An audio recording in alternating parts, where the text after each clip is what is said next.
All right, guys, half a day, and welcome to another episode of the One Micronesia Podcast. Welcome, everybody. And with me today, it's an interview that should have happened 4 or 5 years ago, but it so happens that time flies. People are busy, people move away, so it kind of happened. And now we are here today to talk with the one and only Nate, or as everybody knows her as Nate Glamz. Welcome to the show. Thank you. Oh my gosh, I'm so happy. All right, so Nate, for those who don't know where you're at, because I'm pretty sure for those who know you close, you were here in Guam, and then your fans know you from Hawaii. So where are you at right now? Right now, I am in Omaha, Nebraska. All right, so Nate, we're gonna go ahead and get into it because I guess I reached out because of a video that went viral via TikTok and then on Instagram that had a really good feedback from your fans, especially, and from other Micronesians and Islanders in general. So we're gonna play the video right now, and then we'll get to talk about it in a little bit. It's like, you're Micronesian, right? You're Micronesian. I'm Micronesian. So we have to be okay with each other. We have to get along with each other. This hate shit gotta stop. I hate it that we can't get along and we can't uplift each other. And that's why I talk to all of you guys that are my followers, because y'all have no idea how passionate I am about helping our people. I try to inspire you guys to be happy and to love each other. We're in Hawaii, guys. Y'all know how much Hawaiians hate Micronesians and we can't get along. You guys rather kiss to Polynesians that live here, but y'all can't get along with Micronesians, and you guys are Micronesians. What the fuck? Okay, so let's jump into it. Nate, let's talk about the video. Well, so like in the video, I was literally crying, and at first, I was more angry, so I was more expecting me to be on live and to be like calling that person out, because it's something I usually do, and that's how I attract more followers, because they love the way I talk and I speak my mind.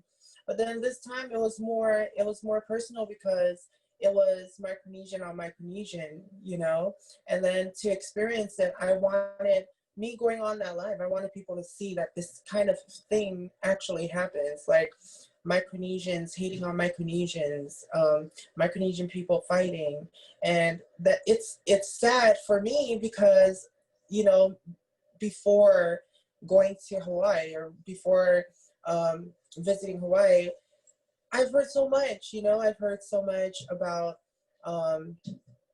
Micronesians versus Polynesians, Chuukese versus Samoans, and people actually brag about it like it's something to brag about. And so the thing I did was I went on live to talk about the situation that just happened. Another Micronesian person, a Pohnpeian woman, came to my workplace, and she just disrespected me because I asked her for an ID because she was trying to buy tobacco, and I was just doing my job. I wasn't trying to be, just trying to give her a hard time. I was doing my job, and it was so stupid because I tried to make her understand. I'm like, this is just my job. I'm just doing my job. I can't just let you go. At least give me a passport. If you don't have an ID, just some type of identification card. Like, I wasn't about to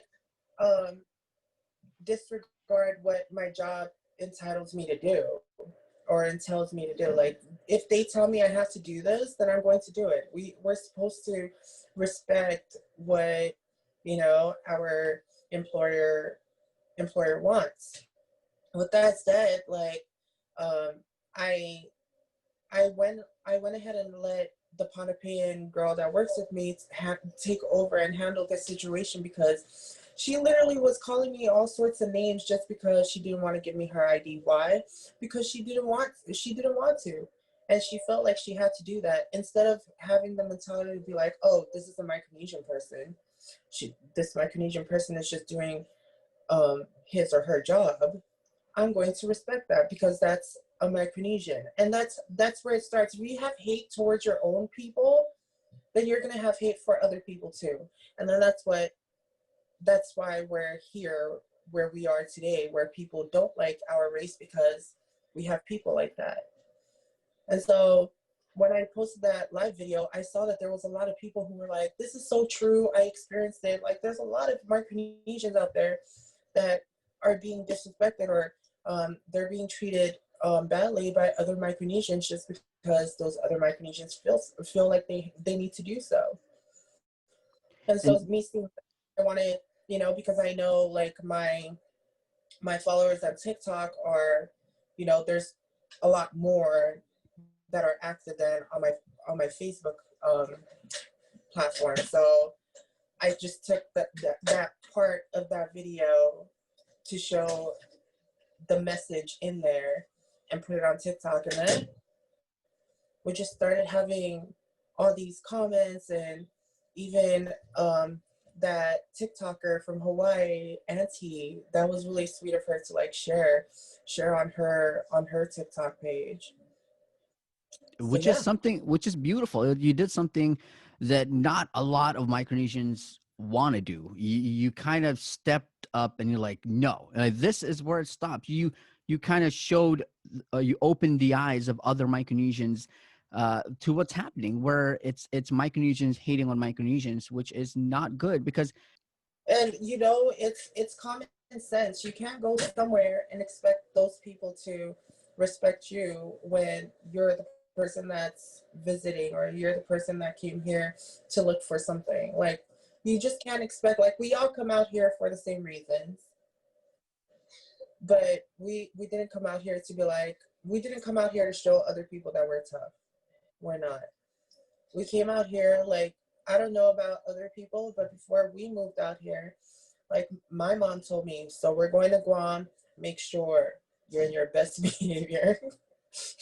And that's just it. I think everybody needs to remember that. Like, we're Micronesians or Chuukese people.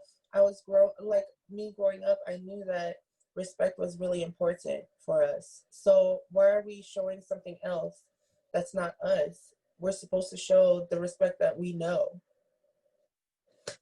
And I think, and there's this, saying that I think every kid, every island kid knows that respect starts at home. So when we learn to respect at home, we also, branch out and we learn to respect ourselves and our island members. And then we grow into respecting Micronesians as a whole. And I think your video, and I think what I want to come out of this at the end of the podcast is for Micronesians. And when I say Micronesians, I'm calling out every islander from Palau up to the Marianas, all the way to the Marshall Islands, because we are Micronesians. We are Micronesians. So I want everybody at the end of the podcast to realize that the more we stay away from each other, the more we hate on each other, the easier it is for other people to hate and easily kind of, push us apart, where we need to actually come together instead of, being apart, because the more we become apart, well, that's what we get divided islands and divided people, which is not good. And I mentioned this when we were talking, was when other islanders see how strong we are when we come together, they will see that, hey man, I think we're coming at this at a wrong angle. We should, these people respect each other, and they're out there doing protecting themselves and defending themselves as a group, as Micronesians. And when people see that, they kind of step back and rethink what they've been doing, and then think of what they do next, which is to vibe. And I think that's what we need. And nowadays in 2020, especially where we're at now, is we need vibe. Exactly. Like, I think what to my understanding, what you're trying to say is like, we should feel like we're just one people, instead of thinking like, I'm from Guam, I'm from Kashrai, I'm from Micronesia, correct? Mm-hmm. Yes, for sure. I mean, of course you can embrace where you're from, because that's what I mean. As Islanders, that's what we pride ourselves off of. Like, of where you're from. You represent Yap, you represent Chuuk, you represent Guam, Ponape, Kashrai, Marshalls, Saipan. You know, we are so good at that, at representing our islands. But what we need to learn now is to learn how to represent Micronesia as a whole. Because when we learn how to do that, we are so strong together. Micronesian people, I don't know if they know it yet, if we band together, we are so strong. And one of one of the examples I always go back to is when there is a Micronesian out there doing so good, an Olympic, you know, either from Guam, Saipan, Yap, or Palau. When we're doing good out there, we support ourselves, and we see a lot of people from different islands just come together as one and support. And that's the support we need to continue to do. I mean, we do it at some time, but then we kind of fall back and we're like, okay, no, I'm from Guam, I'm from Yap, I'm from Chuuk, you know. But we need to say this every time we're doing this. We are Micronesians, you know. We have to support each and every Micronesian, you know, in what we do. In our daily lives, correct? Exactly. Instead yeah. of just, I love this. I love this. And also, you know, I did mention, you know, when we start, and it's the first step. It's the first step to something that's beautiful, something that will grow into something big. Where when we come together as Micronesians, we talked about a situation where you go into a store and you see a Micronesian family sees another Micronesian family.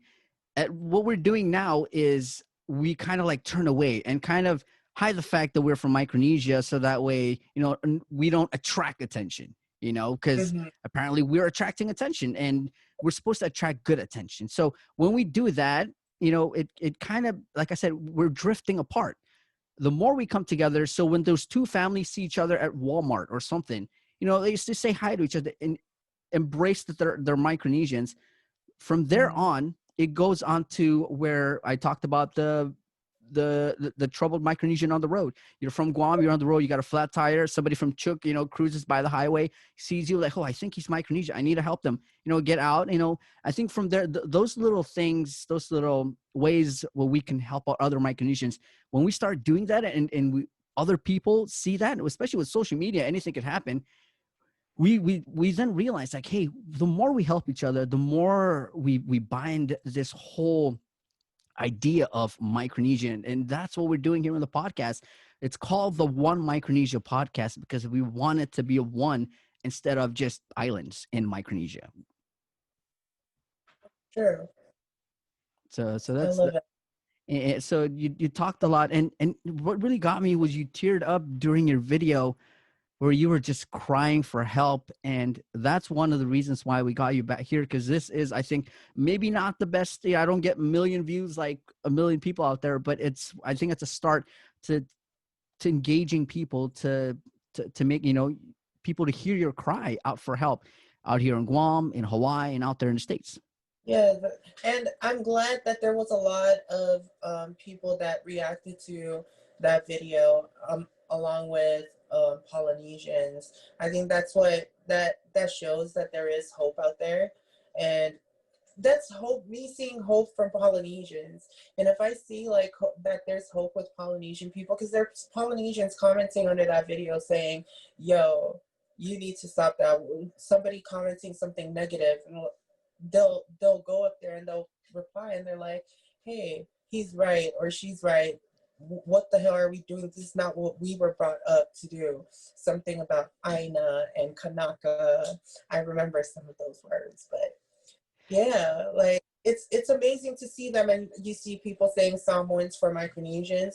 That just shows that there is hope, and if there's hope with those Polynesians, why the hell not with Micronesians?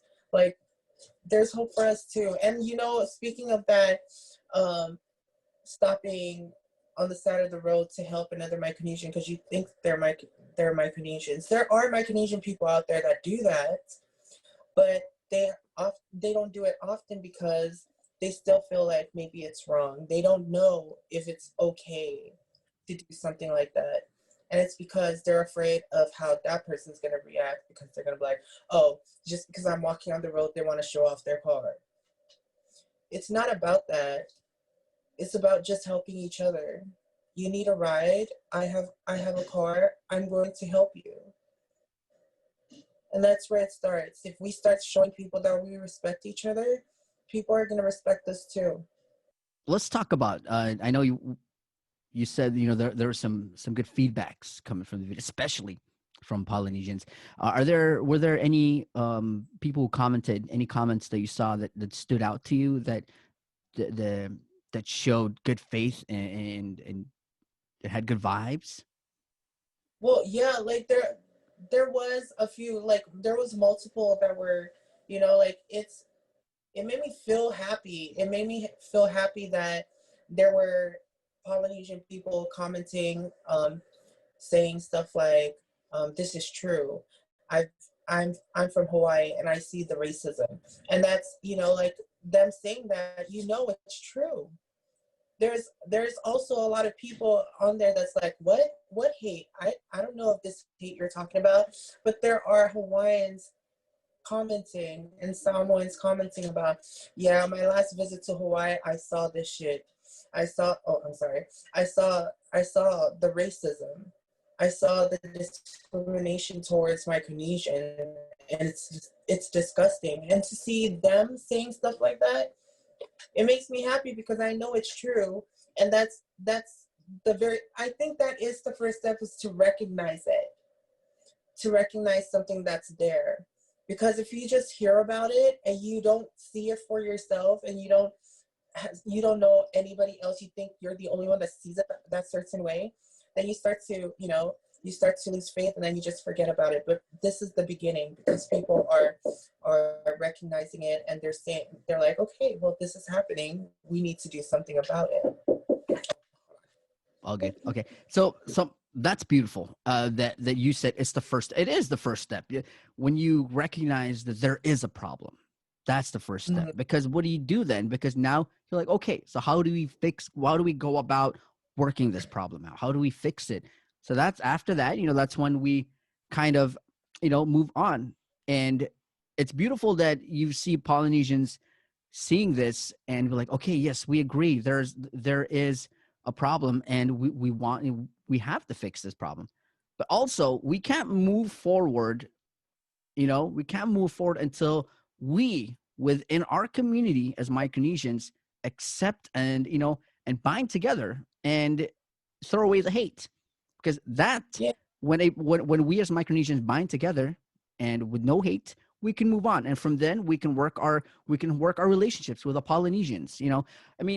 It's always looked at, we're Pacific Islanders, and imagine if the Polynesians, Melanesians, and Micronesians bind together, the whole Pacific is strong together than the whole wide world. I don't know if they just see ourselves as little island people. Where if we bind together, all three nations, Micronesians, Polynesians, Melanesians, we are stronger than the world. And that's what we need to accept. So we need to come together as islanders. And it can never happen unless we start with ourselves, with Micronesians, to love other Micronesians and to move on. That's true. I love that. And I agree. Everybody. And it's a step into the right direction. And it's talks like this. Maybe I hope after this, somebody else makes another podcast or do an interview and keep I guess the dialogue needs to continue to keep on this topic. As much as we push it, as more people come into the conversation, the more we can change it. But we have, I guess this is the start. I guess accepting that this is really happening, and then moving forward from there. And I want to say that I'm proud. I don't know if it's really changed from what I feel, from my perspective right now. I moved to Guam in 2012, and we're in 2020 now. In 2012, until like halfway through 2016, I felt there was something so wrong with the negativity against Micronesians on Guam.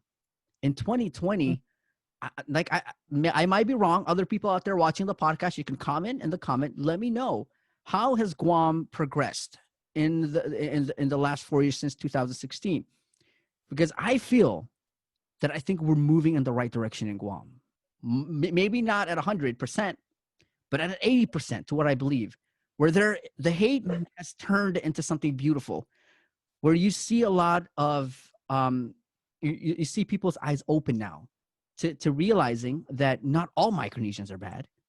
There's the bad Mm-hmm. seed, and people talk about it, the bad apples, there's always the bad apples. We do our best to stop, to prevent them from doing things that are wrong, but there will always be a bad apple. But there's always the beautiful talents on the side, the beautiful basket of Micronesians who are doing so good on Guam. So I love the fact that I guess from 2016 to 2020, with the machete attacks in Manila, conversations opened, more meetings happened.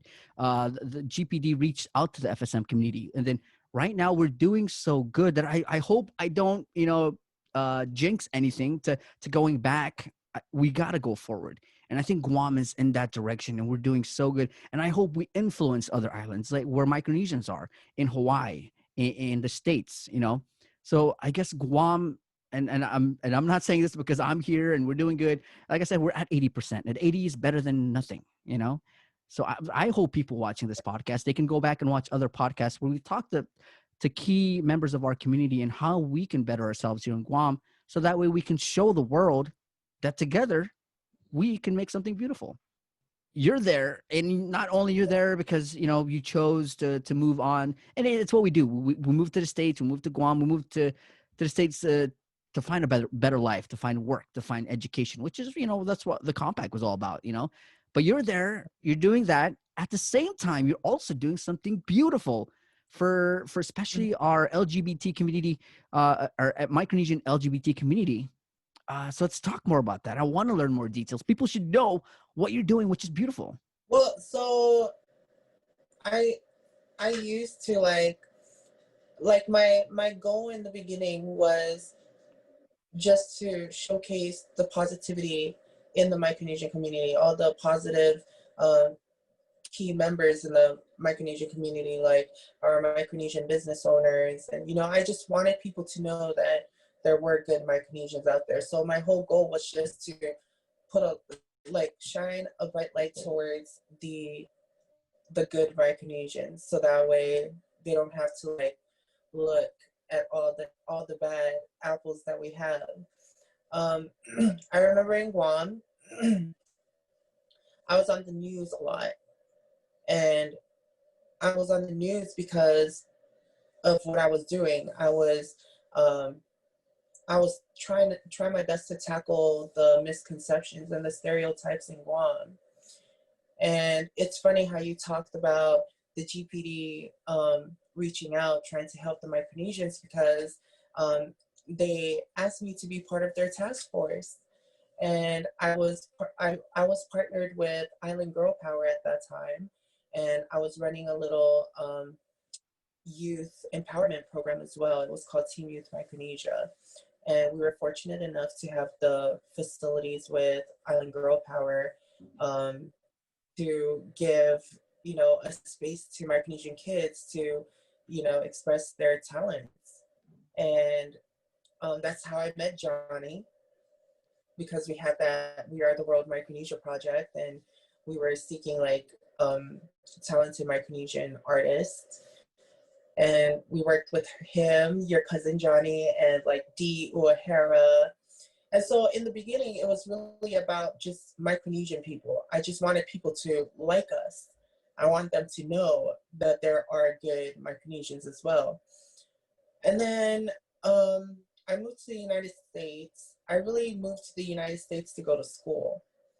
But instead of that, I came out and I realized that this was the perfect place to be who I was, because back home, I wouldn't be accepted being the person I am today. And so I utilized my staying out here, or me moving out here, to becoming who I wanted to be. So I was like, I came out here for criminal justice. Instead, I went to beauty school. I went and I followed my dreams. I was like, this is what I want to do. I'm going to do it. So I went ahead, went to beauty school. And I kid you not, I don't know if you remember, but Spawn Breezy and Tanel and Sammy J came to Guam one time, and they had a concert. And at that time, I was still there. And it was $20 a ticket, and I couldn't afford that, okay? But I was so in love with their music. And then I moved out here, went to beauty school. And I started from there. Like, I started moving. I moved from Arkansas, where I went to school, and then I went to Wisconsin. And I started getting like little side hustle, doing hair and makeup with models and stuff like that, with talent agencies. And then I moved to Utah, and that's where I got like recognized by a lot of people, especially the Polynesian community. And that's where, like, my life changed. That time I was like, this is me being who I wanted to be. Like, I'm kidding, like, I'm not kidding you. I still think of that $20 ticket, you know, even though it's not like Nicki Minaj or Cardi B, but I wanted to go see Tanel in Guam or Spawn Breezy and them, and I couldn't afford their tickets. And then they hired me to do hair and makeup for them. Okay, guys, she's ready. Hello, lovely. First look. First look of the day. Okay. Oh my gosh. Oh, you want to say hi to Micronesia? Hello, Micronesia. I love you. This is my auntie always. Red onion. Red onion. That was my beginning of, or that was the beginning of me living my life, because, and I told them, the first job I've ever gotten with them was I did hair and makeup for Sammy J's concert. And these are Polynesian artists. And I'm like, at that time, I was like, yo, I remember when this guy came to Guam and I couldn't afford their ticket, and now they're paying me to do hair and makeup for them. And then Tanel happened, and I got to do hair and makeup for her, and I got to meet Fiji and Leia Love and all these Polynesian artists, Finn Groova, and I'm like, these guys come to Guam and people pay to go see them.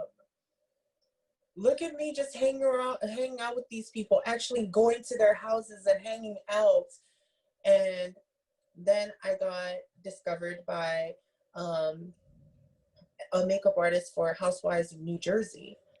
And What? she reached out to me, and she wanted me to do a review on one of their foundation sticks, which was universal. And I tried it and it was really good. And I posted a video, and she wanted to collaborate with me. And I'm like, I'm not even a top makeup artist, but God works in mysterious ways.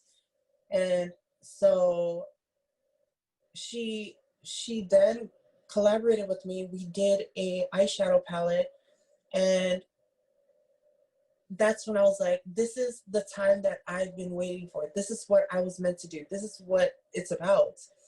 I'm about to like create this eyeshadow palette to show people, you know, to like, because I know there's a lot of people who wear makeup that don't know what Micronesia is. And so I named shades in that palette like anything Micronesia. Like, we had one shade that was like the shade of like, you know, the stone money. So we named that stone money. Yeah, the blue shade, because a lot of the Micronesian flags are blue. We named that Micronesia. And we had Guam and Chuuk and Kushrai and words and things that just express me and where I come from. And then I was on the news in Guam. They reached out and they did a news article about me. And then little by little, like, because the article was talking about me being gay and what I went through when I was in Guam to me moving out here, and now I'm doing makeup wonders in the mainland. And so with that, I started seeing little by little gay Chuukese guys starting to come out and starting to express themselves, you know, following what I do. After that, I realized that there was somebody who needed to be heard, and it was the LGBT community in Micronesia. And so I was featured on Lady Pacifica magazines, which is a Hawaiian magazine, and I got a 4-page spread, and I'm like, this is us. I'm a gay Micronesian. I did this. You guys can do it too. And so everything I do now, I do it for them. I use my platform now to to help LGBT or Micronesian LGBTQ community to understand that even though this is not okay in our community, it doesn't have to stop them from being who they are. Amen. And Wow.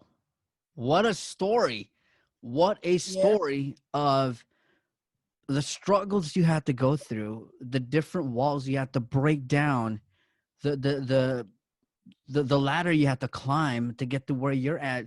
You talked about that $20 ticket you couldn't afford to see your favorite island artist play, and now you're doing work for them. Wow. That is the dream. That's the dream that every Micronesian kid dreams of, So you are showing them that it is doable. We could do this. You just have to keep the dream and to never give up. That's what it's about. Wow. Nate, what a beautiful talk we've had. I'm running low on time here on the Zoom. I wish we had all the time in the world, but we got to close it out. I'm so sorry. In closing here, anything you want to throw out before we close out the podcast? Well, I just want to let everybody know that I do have this amazing project that's in the works, and be ready. Just be ready when you hear it. Awesome. Amazing. And then if anybody who hasn't followed you yet, because Leche, you got like 15 to 16,000 followers, both on TikTok and Instagram, how could they go about finding you? Well, and on Facebook, I also have 16,000 followers.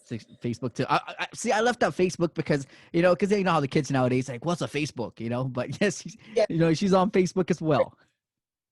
Yeah. Well, so all my handles are at Nate Glamz, except for Facebook. Facebook is my first, my middle, and my last name, because it was my personal, and I don't have any reason to change it. So that's where I began. So it's going to stay the same. But my Instagram and my TikTok are at Nate Glamz, NateGlamz. All right. Nate, thank you so much for agreeing to talk to me. I think this is something that we talked about at the beginning, that we want it as to be a start, a start of something that's going to turn out to be beautiful. We want it to be beautiful. So in the end, I think the message was closing out here. So I'm going to let you throw out the closing remark here, a message to Micronesians or whoever's listening. Don't stop whatever you want to do and who you want. Don't let anyone's opinion let you stop you from being you. And if you want to be a singer, be a freaking singer. If you want to be a makeup artist, be a makeup artist. Everything that you were taught that you can't do because you don't want to reach for the stars, because if you fail, you're going to fall and you're going to fall hard. Don't have that mentality. Gotta reach for the stars and beyond. Love you guys. All right, there you have it, Nate Glamz. Go follow her and continue to follow her journey. If you have any messenger, I'm pretty sure she would like to reach out to other young Micronesians out there who have questions. So go ahead and do that. That pretty much closes out our podcast. What a beautiful talk we had with Nate. Thank you guys so much, and we'll definitely see you at the next podcast. Peace.